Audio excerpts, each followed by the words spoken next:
when I was rock climbing, I had a pet crow, an Australian crow, who used to live with us, and was uh, became problematic around the household.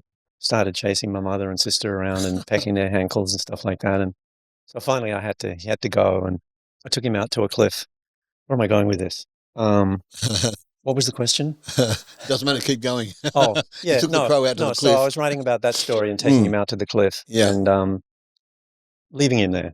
So we pulled up, and he jumped out of the car and flew off. He sat in the back seat for the whole hour and a half drive, looking out the window and wobbling a little bit. And then we got there, and he took off and flew around, and we set up camp and went off climbing. And by, he came by and found us. And I'm up halfway up the climb, and he lands on my shoulder and snuggles into my neck. And then he'd camp in the tree above. He'd roost in the tree above our campsite at night and wake us up in the morning. And a few days later, I took off and went back home, went back to the coast, and left him there.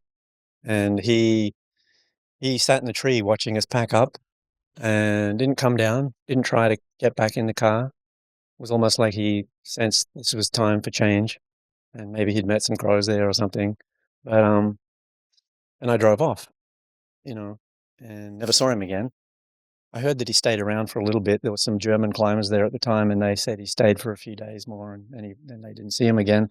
But he, writing that piece, actually kind of started sobbing, which was not entirely surprising, but it was a bit. It was a very deep relationship. I was Mm. probably closer to that crow.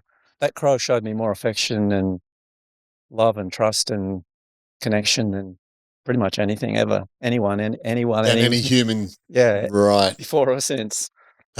Right.